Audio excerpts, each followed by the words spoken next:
Welcome to Unit 3. So Unit 3 is going to be all about acids and bases.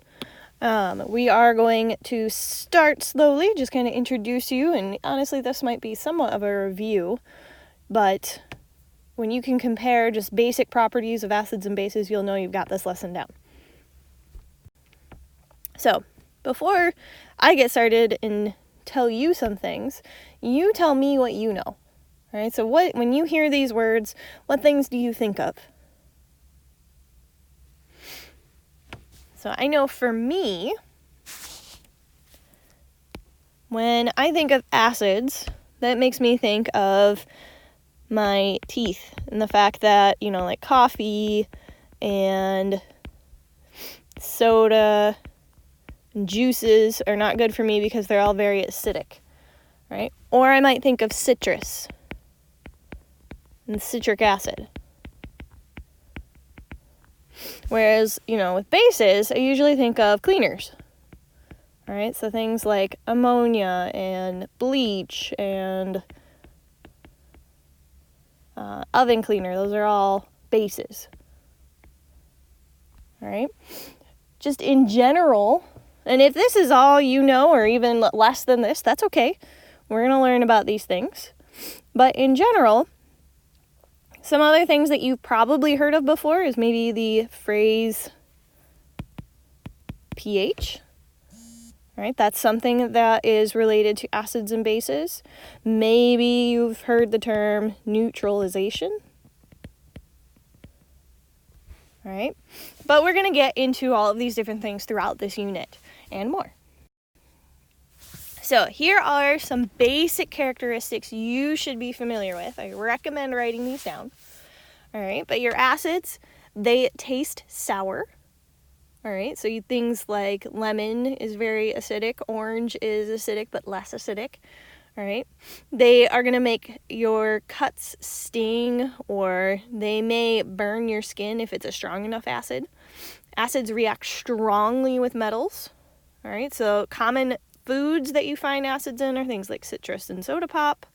And then stronger acids, things that we tend to use, say, in laboratories, are things like hydrochloric acid, HCl, which you will use in, I guess you guys use that in the Unit 3 lab in Chemistry A, or sulfuric acid, which you guys are actually going to use in the Unit 3 lab for this unit. All right, so those are some strong ones. Bases, on the other hand, they taste bitter. All right, so bitter things usually don't taste well to us, and that's because a lot of bases are poisonous. This is actually something built into our bodies for a safety mechanism. If you feel them, they feel slimy, though I do not recommend touching bases directly because they too can burn your skin with long exposure. And if it's a really, really strong base, it doesn't take very long at all. They actually don't react with metals, all right? So acids do, bases don't. And common places where you might see bases are going to be in your cleaning products. All right, so ammonia, or the main ingredient in oven cleaner, is sodium hydroxide, which is also a really strong base that you have used in labs and will use in labs again. So, label these characteristics as either an acid or a base.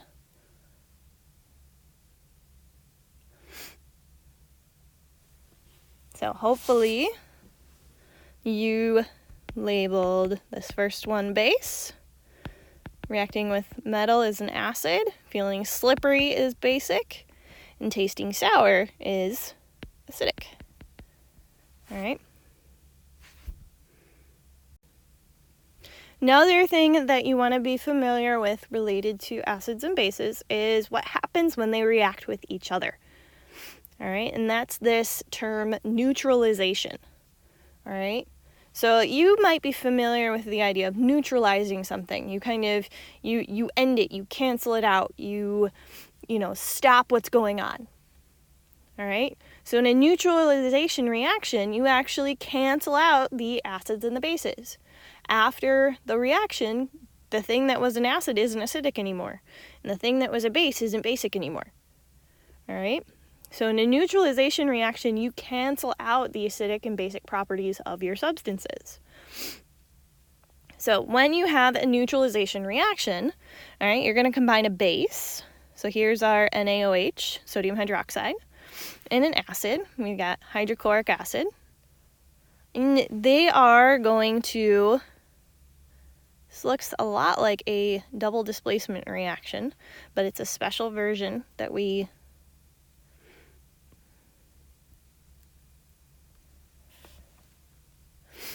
apply just to acids and bases. All right, the sodium positive ion is going to mix with the chlorine negative ion, and then the negative hydroxide is going to mix with the positive proton, or the hydrogen plus. And what happens afterwards is that hydrogen and the OH turn into water, and then the other parts, the other positive and negative ion, are going to turn into a salt. All right, it doesn't have to be sodium chloride. It can be any ionic compound, like you might get like KCl over here, or even, sodium fluoride, something like that. All right, this can be any ionic compound that doesn't have hydrogen or hydroxide in it. All right, so they always make a salt and a water. So, practice your memory or your note-taking skills. See if you can fill in these blanks here. All right, so the two things that react are an acid and a base. And when they react, they get canceled. All right.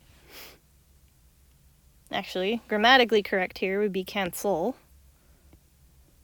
So they cancel each other out. They create a product that has qualities different from both the acids and the base. All right, so those acidic properties and basic properties are gone. They're canceled. They disappeared. We call these neutralization.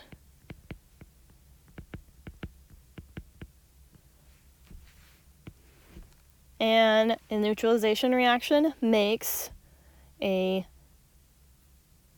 salt and water.